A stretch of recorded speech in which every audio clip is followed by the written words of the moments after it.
चलिए आज हम पढ़ते हैं विशिष्टाद्वैत।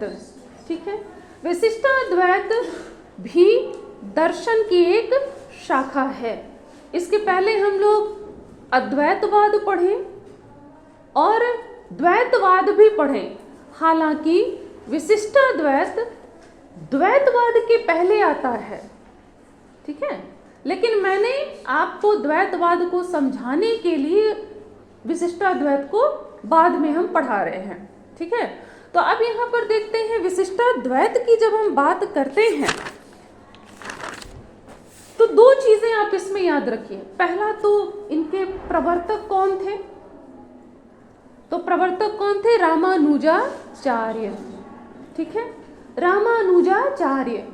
आपने जब राम भक्ति काव्य परंपरा पढ़ी थी तब रामानुजाचार्य का जिक्र आया था कि रामानुजाचार्य के शिष्य थे राघवानंद, राघवानंद के शिष्य थे रामानंद और फिर रामानंद के शिष्य में आपके तुलसीदास आते हैं। हालांकि और भी बहुत सारे शिष्य हैं उनके। ठीक है, तो इसके प्रवर्तक हैं आपके रामानुजाचार्य।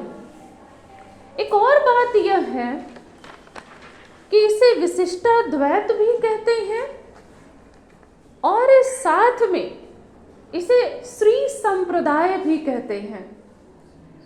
श्री संप्रदाय, श्री का अर्थ क्या होता है? लक्ष्मी। श्री लक्ष्मी है और ऐसा माना जाता है कि इसकी जो आदि प्रवर्तिका है इस संप्रदाय की वो है लक्ष्मी जी। ठीक है, इसलिए यह श्री संप्रदाय भी माना जाता है। नाम से स्पष्ट होगा कि निश्चित तौर पर यह वैष्णव भक्ति का ही संप्रदाय है। वैष्णव भक्ति के अंतर्गत मुख्यतः राम भक्ति और कृष्ण भक्ति जो आप पढ़ रहे हैं वो आता है ना। ठीक है, ऐसे अगर संप्रदायों की बात करेंगे तो आप देखेंगे कि 4 संप्रदाय आते हैं। एक तो आपका श्री संप्रदाय, दूसरा आपका ब्रह्म संप्रदाय, तीसरा आपका निम्बार्क संप्रदाय और चौथा आपका एक और है आपका रुद्र संप्रदाय। ठीक है, और ऐसा कहते हैं कि ये जो 4 संप्रदाय हैं ये संसार जो है ये अंधे कुएं के समान है।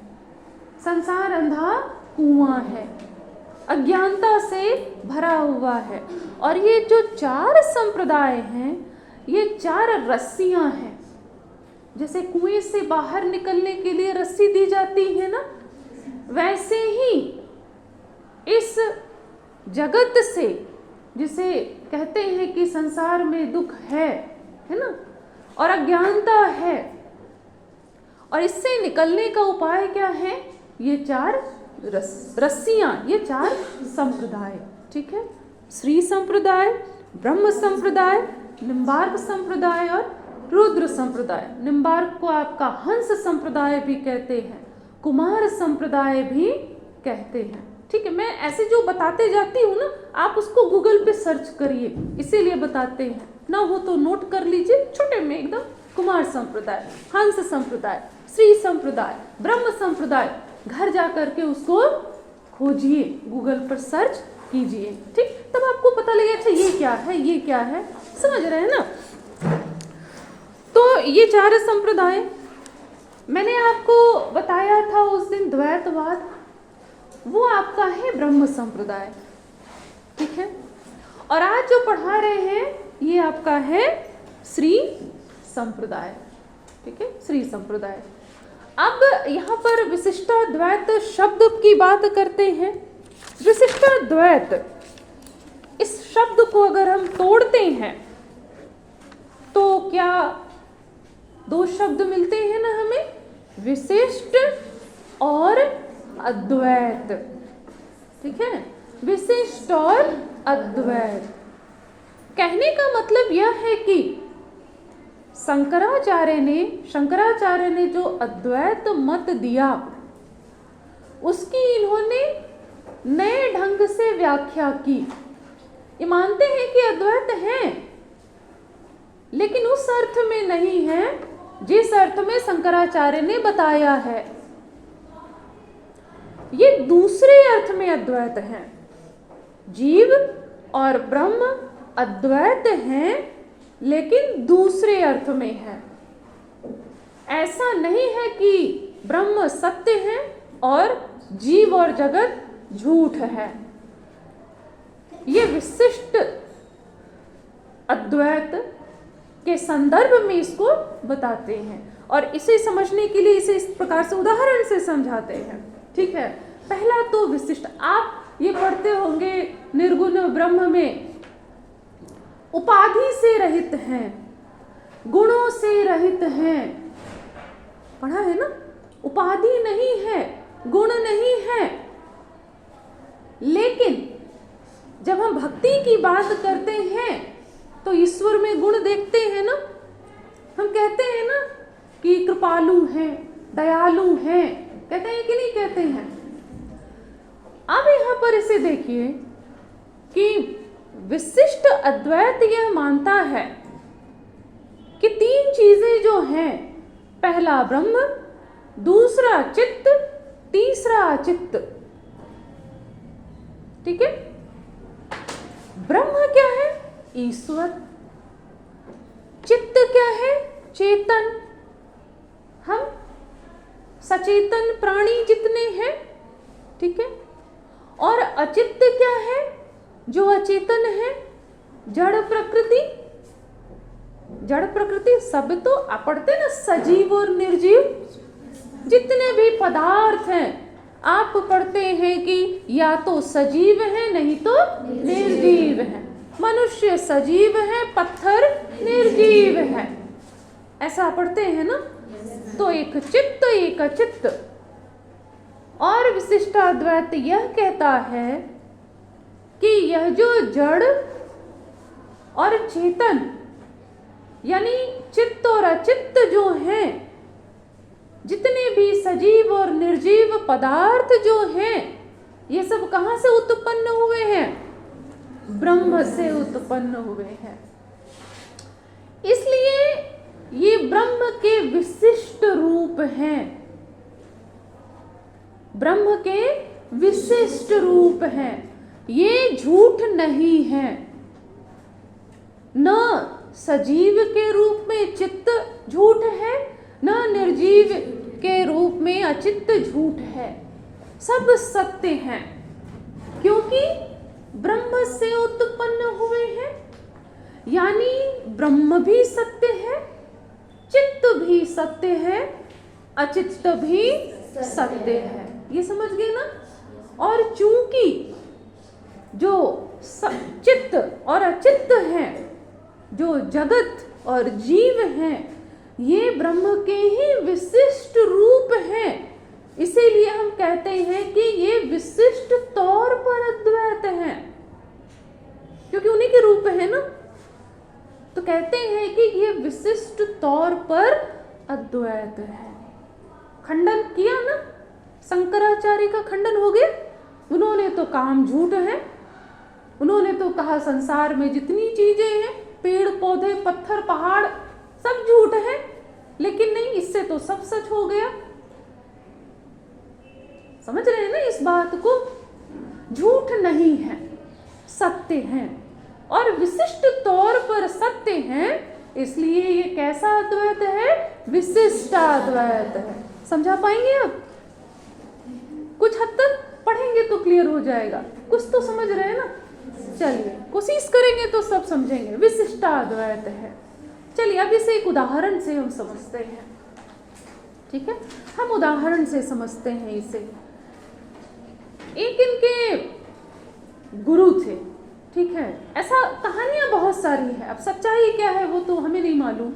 यमुनाचार्य जो थे, इनके गुरु थे, रामानुजाचार्य के गुरु थे।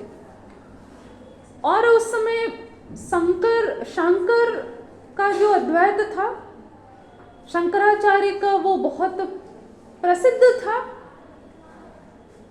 तो उन्होंने ये तर्क दिया शंकराचार्य के अद्वैत के अनुसार कि मान लीजिए कोई गाय है, गाय समझते हैं ना? Yes. गाय है। अगर हम ये कहते हैं कि गाय जो है इसकी जो सींग है, ठीक है, अगर एक बात कहते हैं कि इसकी सींग नहीं है, दूसरी बात कहते हैं कि इसकी सींग है, और तीसरी बात कहते हैं कि इसकी सींग टूटी हुई है, 3 बातें। तो गुरु ने कहा कि ये 3 बातें एक साथ तो सच नहीं हो सकती है। या तो गाय की सींग टूटी होगी, नहीं तो गाय की सींग नहीं होगी, और नहीं तो गाय की सींग पूरी होगी। यही ना 3 स्थिति होगी, एक ने तो तीनों नहीं हो सकता है। इसीलिए 3 कैसे हो सकते हैं? ब्रह्म, जीव और जगत। तो इसके पर तर्क दिया रामानुजाचार्य ने कि एक फूल जो होता है, एक साथ उसका रंग भी है, लाल रंग मान लीजिए है, दूसरा उसका टेक्सचर भी है, कोमल भी है, और तीसरी उसकी सुगंध भी है, सुगंधित भी है। तो रामानुजाचार्य ने कहा कि जब एक छोटा सा, मतलब एक बहुत मामूली सा कोई चीज जिसे ईश्वर ने बनाया है, अगर वो 3 रूप में हो सकता है, 3 रूप में है ना, रंग के रूप में है, टेक्सचर के रूप में है, और सुगंध के रूप में भी है, अगर ये 3 रूप में हो सकता है तो जिसने इतनी बड़ी सृष्टि बनाई वो नहीं होगा? वो भी तो अनेक रूप में हो सकता है। तो ऐसा कैसे संभव नहीं है कि हम उन्हीं के रूप में हैं और हम भी उतने ही सत्य हैं जितना कि फूल का रंग, उसकी सुगंध और उसका टेक्सचर, उसकी कोमलता, तीनों अगर सत्य है तो भाई हम भी तो सत्य हो सकते हैं। ये तर्क उन्होंने दिया, काम की तर्क थी ना, उन्होंने ये तर्क दिया कि नहीं हम सब सत्य हैं। फिर और क्या उदाहरण दिया, कैसे सत्य हैं? तो अगर हम शरीर का उदाहरण लेते हैं, मान लीजिए हम मनुष्य हैं, ठीक है, हमारे अंग हैं, हाथ है, पैर है, धड़ है, सर है, तमाम अंग, उंगलियां हैं, सब कुछ है ना। तो ये जितने सारे अंग हैं वो भी हम हैं, और अगर इन अंगों से अलग हम कुछ कर दें, मान लीजिए कि एक अंग अगर हम अलग कर देते हैं तो क्या ऐसा हो जाएगा कि वो हम नहीं रहेंगे? अगर हाथ हमारा है तो क्या वो हम नहीं है? पैर हमारा है तो हम वो नहीं है? यानी कि जो अंश है वो भी तो हम हैं। हमारा हाथ भी हम हैं, पैर भी हम हैं, धड़ भी हम हैं, सिर भी हम हैं, नाखून भी हम हैं, एक एक अंग हम हैं, और पूरा मिला दे तो जो है वो भी हम हैं। दोनों है कि नहीं है? तो उन्होंने कहा कि जैसे सूर्य है, ठीक है, सूर्य और सूर्य की किरणें हैं, किरणें हैं ना सूर्य की, दोनों अलग है। कोई चीज आखिर दिखती कैसे है? सूर्य की किरणों से ही ना दिखती। फिजिक्स में पढ़े हैं ना, बिना सनलाइट के दिखेगा? हाँ, पूरा ही एकदम रिफ्लेक्ट हो जाए तो दिखेगा? नहीं ना दिखेगा, अदृश्य हम हो जाएंगे, दिखेंगे नहीं। तो हम सूर्य की रोशनी सब में है ना, है कि नहीं? हम सब में सूर्य, तो जो सूर्य है वो भी है, और उसकी किरणों के रूप में जितनी है वो किरणें भी तो वही है। तो उसी तरह से जैसे शरीर और उसका अंग एक है, सूर्य और उसकी किरणें एक है, उसी तरह से ईश्वर और उनसे उत्पन्न जो जीव हैं और संसार है, यह भी वही है। अलग अलग भी है, साथ में भी है। और इसलिए ऐसा कहा भी जाता है कि हम ईश्वर के हाथ पैर हैं।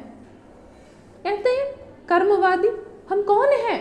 हम ईश्वर के हाथ पैर हैं, क्योंकि ईश्वर हमारे ही माध्यम से अपने कार्य करता है।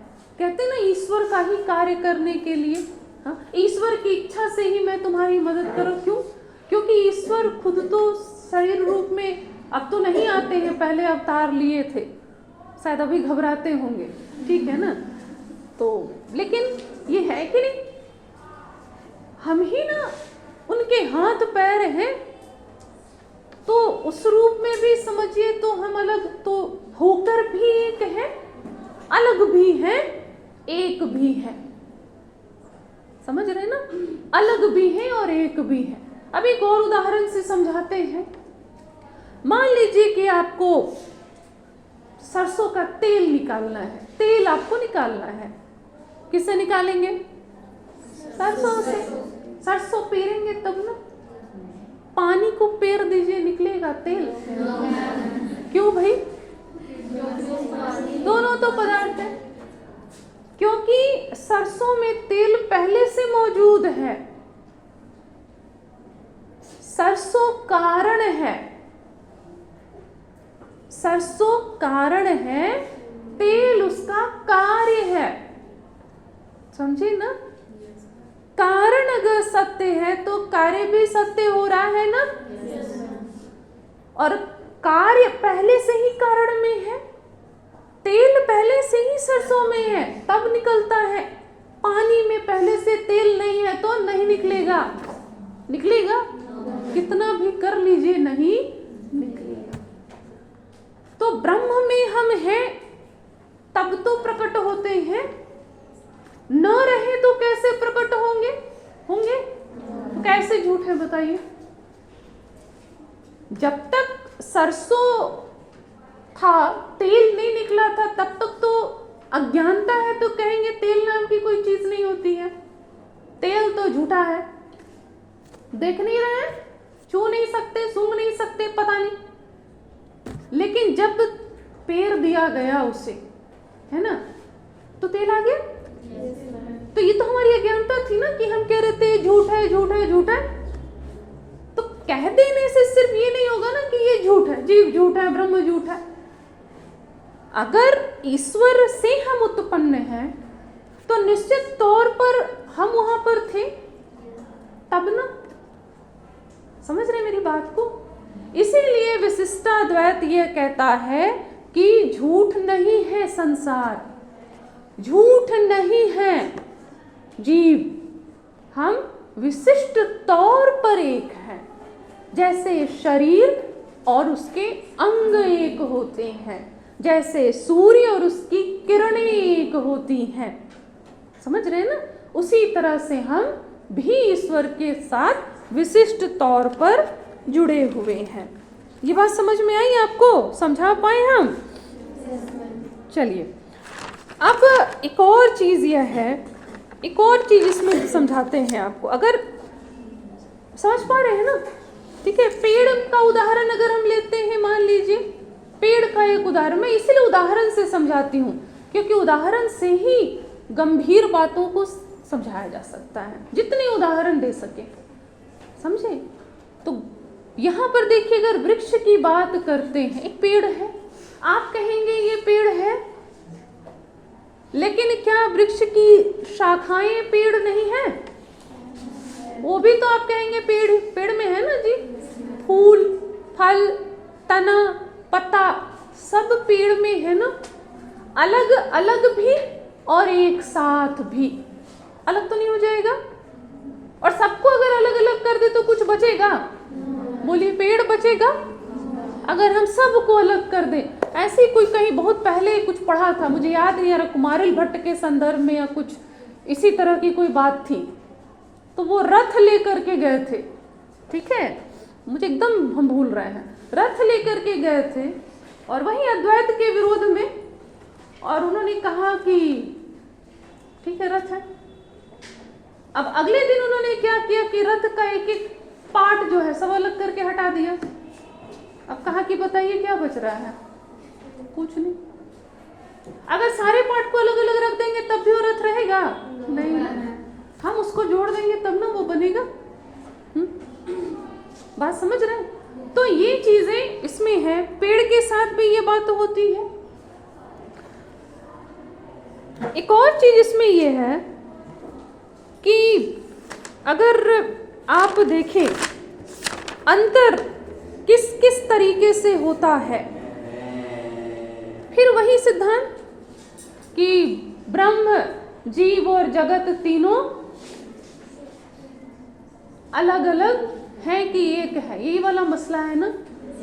तो झूठ और सच की बात जो थी, अब उसमें मान लीजिए कि भेद होता है, ठीक है।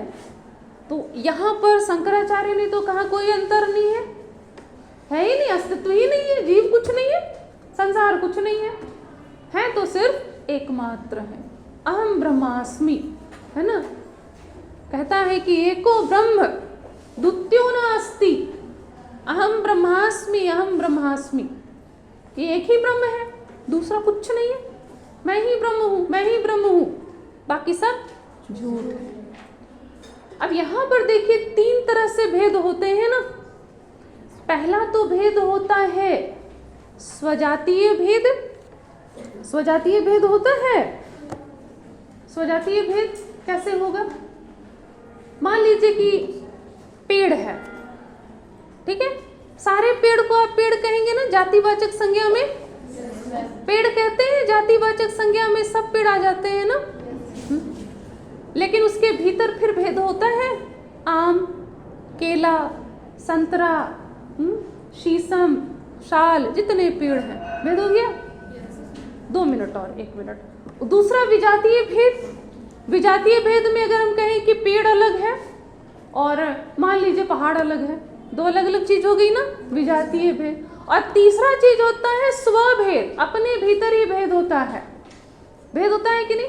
जैसे हमारी आंख और उंगली में फर्क है, कान और नाक में फर्क है, तो कहते हैं कि ब्रह्म के भीतर भेद है, लेकिन कैसा भेद है? स्वभेद है।